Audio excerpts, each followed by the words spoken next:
Halo, kali ini saya akan sharing tentang perambatan ketidakpastian, atau ada yang bilang teori ralat rambat. Jadi ada beberapa variabel ketika kita melakukan percobaan yang nilainya tergantung pada variabel yang lain. Jadi contohnya massa jenis, rho itu adalah massa per volume.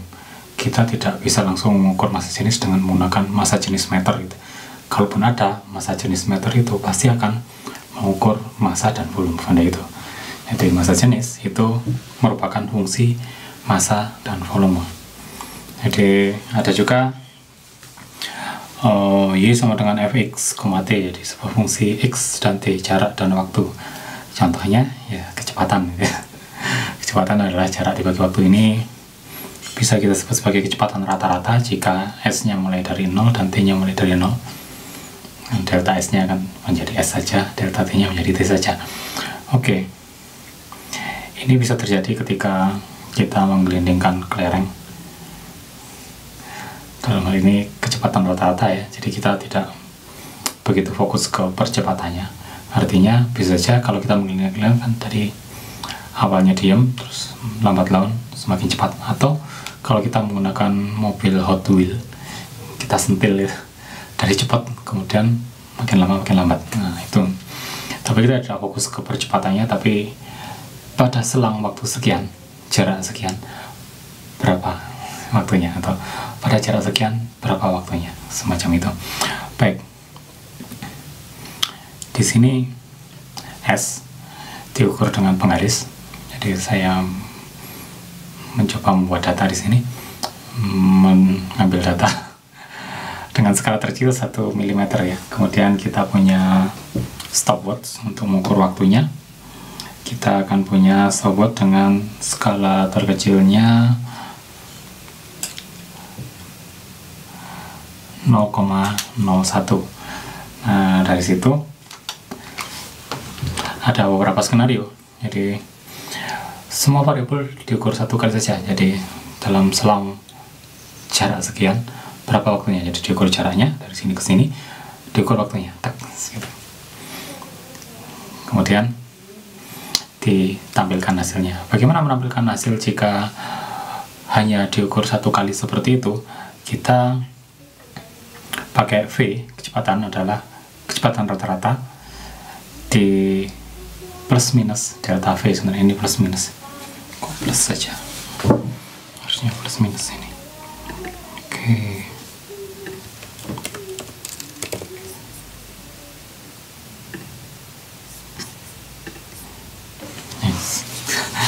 Plus minus delta V. Baik. Oke, delta V-nya apa? Nah, ini dia. Jadi delta V didefinisikan sebagai, jika diukur satu kali masing-masing, itu adalah akar dari turunan parsial V terhadap S. Jadi ini adalah turunan parsial. Ini ya.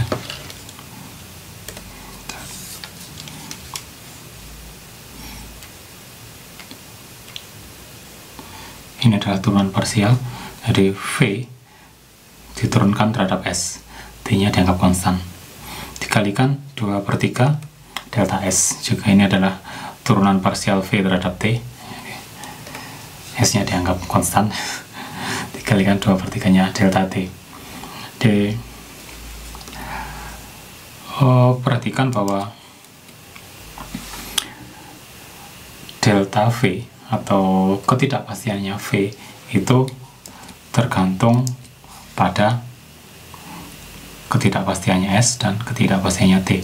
Itu yang kita sebut sebagai perambatan ketidakpastian, karena dia ketidakpastiannya V, karena dia tergantung pada S dan T, maka tergantung juga pada ketidakpastiannya S dan ketidakpastiannya T. Jadi ralat rambat, tidak mendapatkan namanya dari sini. Oke, baik. Kemudian delta S nya berapa? Kita tahu itu 1 mm ya, berarti dia setengah mm. NST nya 1 mm, maka deltanya adalah setengahnya dari NST, yaitu setengah milimeter. Sama dengan delta T, setengah NST dari T itu adalah 0,01 dibagi 2, yaitu 0,005 detik. Baik, bagaimana kita ngitung turunan parsial S terhadap T? Kita punya ini ya, ST ya, sebenarnya ST-nya sendiri. Kemudian karena ini hanya diturunkan parsial saja, sebagian saja, jadi turunan parsial terhadap S, maka T-nya T ini dianggap konstanta, bisa dikeluarkan sehingga tinggal S saja, ds dibagi ds, parsial S dibagi parsial S, maka ya hasilnya seperti. Hal yang sama kita lakukan dengan parsial S terhadap T. Jadi di sini, oh ini salah lagi ya, ini copy paste. Oke, ini edit lagi. Sekalian belajar mengedit. Dia turunkan terhadap T ya.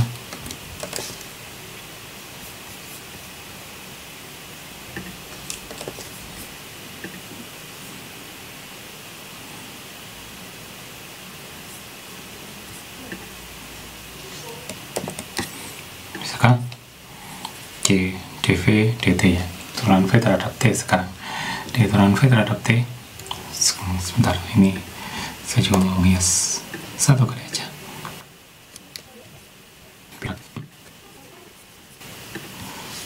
Baik, kita punya, diulangi biar seperti ngajar beneran. Turunan parsial V terhadap S, kita menganggap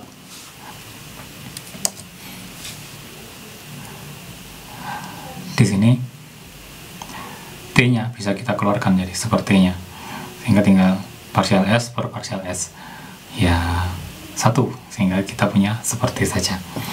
Hal yang sama terjadi dengan turunan parsial terhadap T. Jadi di sini V adalah S per T, jadi V ini adalah S per T. Karena ini turunan terhadap T, maka S-nya adalah konstanta, sehingga bisa kita keluarkan di sini S-nya, sehingga kita turunkan seperti terhadap T. Turunan dari seperti, turunan terhadap super X adalah min super X kuadrat. Turunan terhadap seperti ya min seperti kuadrat, kalikan dengan S di sini, sehingga S-nya bisa masuk kembali menjadi min S per T kuadrat. Itu turunannya ya, jadi turunan parsial. Jika menggunakan D saja, bukan turunan parsial, jadi D-nya tidak melengkung, akan beda lagi ceritanya ya. Oke, baik. Untuk keperluan ketidakpastian, kita menggunakan parsial. Baik, kita masukkan kemudian ya, dari sini kita masukkan, jadi dv ds-nya itu dan dv dt-nya adalah itu, turunan delta S nya kita gunakan ini, delta S, delta T kita masukkan semua, delta S nya kita masukkan, sepertinya kita dapatkan dari sana, S per T kuadrat yang kita dapatkan dari sana, maka jadilah ini yang jika nilainya kita masukkan, maka kita akan punya ini dia 230 plus minus 0,5 mm, dan T nya 1,01 plus minus 0,5 sekon. Itu S, penyajian S nya ya. Kemudian bagaimana jika kita cari V nya? V adalah S per T, 230 per 1,01, 227,72. Oke, dari situ kita masukkan nilai-nilainya itu ya. Jadi 1 per 1,01, 2 per 3, 0, dan seterusnya, kita akan punya 0,820. Jika kita sajikan, V adalah V rata-rata plus minus delta V, plus minusnya lupa lagi di sini, plus minus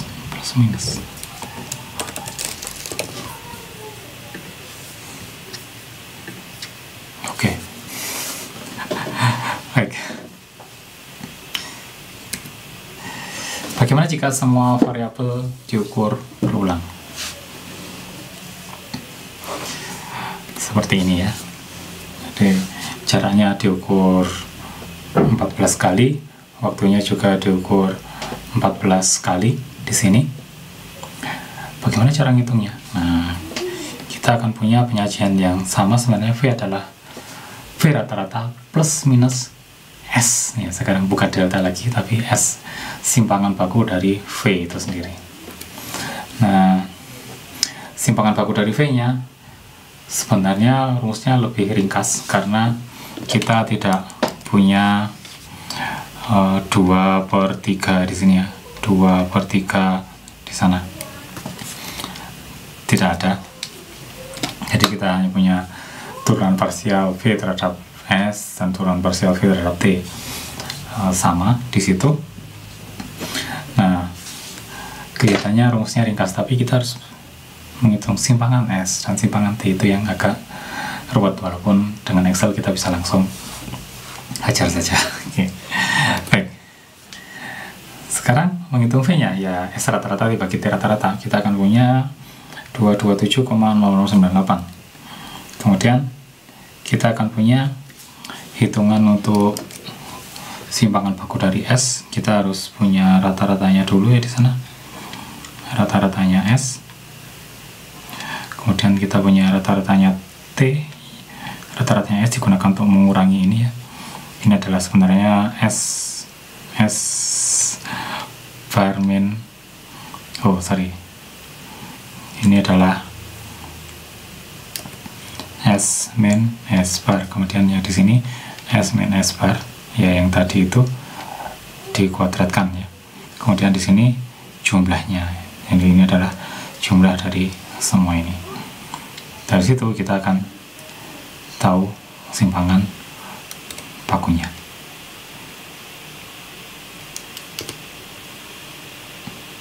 Hal yang sama terjadi dengan T ya, di situ T kita cari rata-rata dulu, kemudian kurangkan setiap rata dengan rata-ratanya, kuadratkan, jumlahkan, bagi dengan N kali N-1, kemudian hasilnya itu diakar. Nah, kita akan ketemu simpangan baku dari S, yaitu ini, dan simpangan baku dari T itu adalah ini.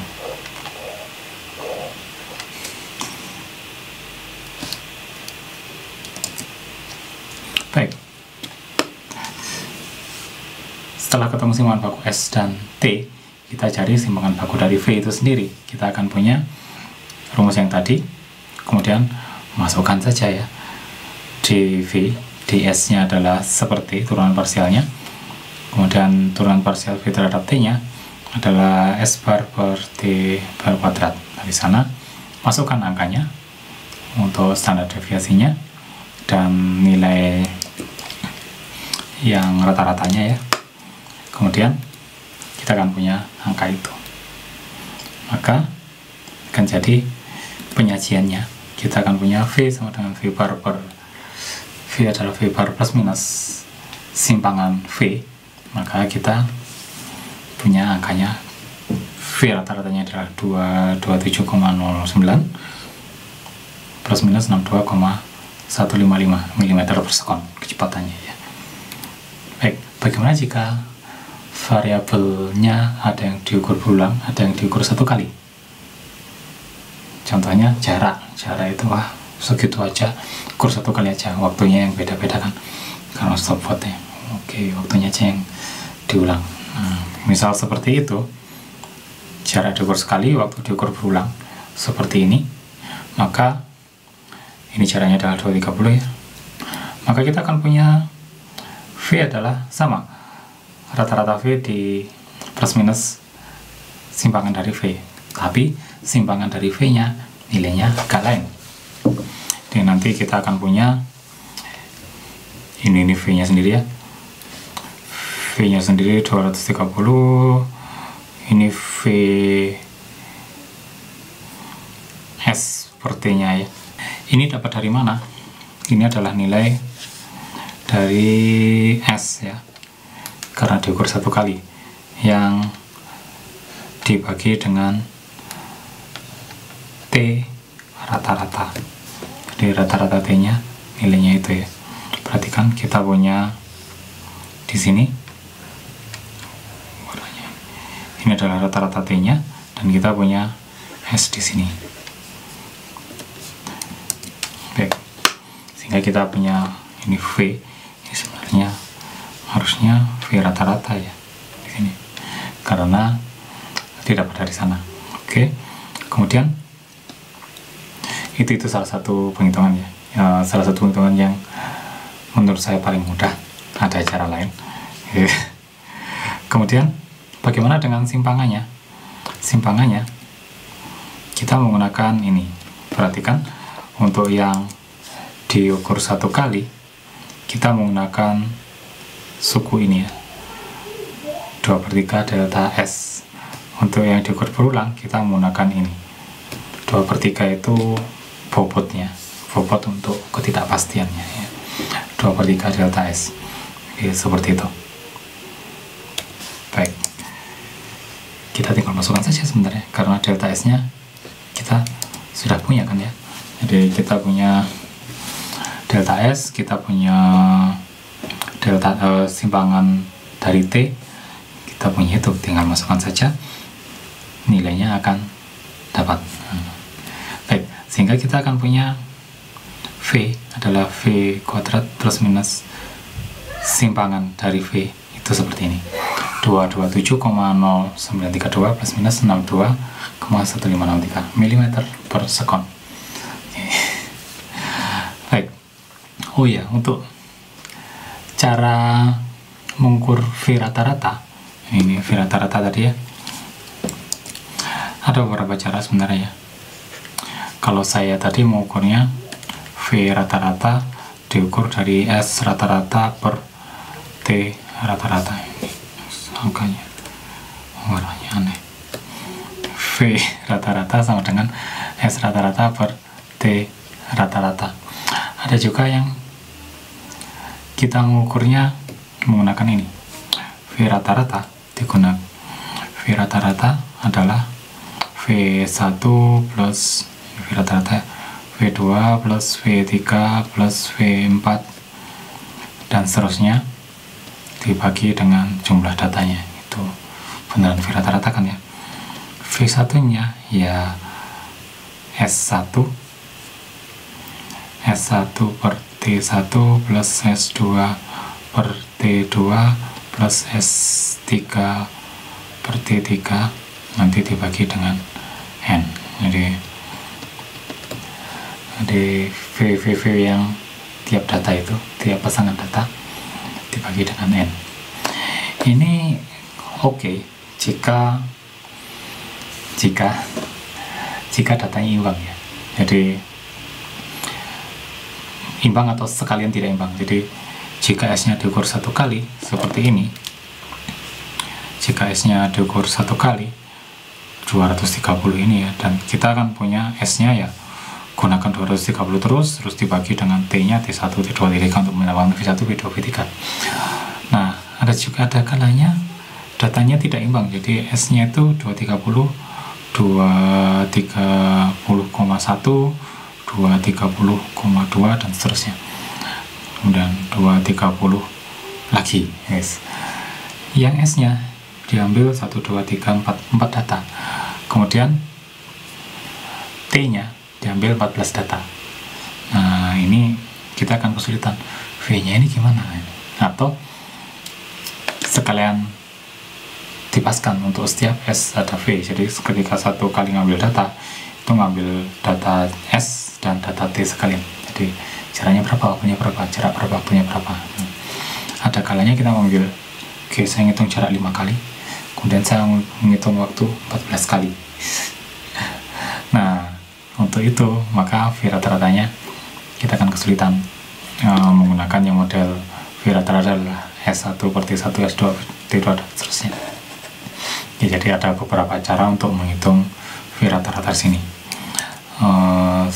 Satu bisa digunakan tergantung kebutuhan sebenarnya di sini ya.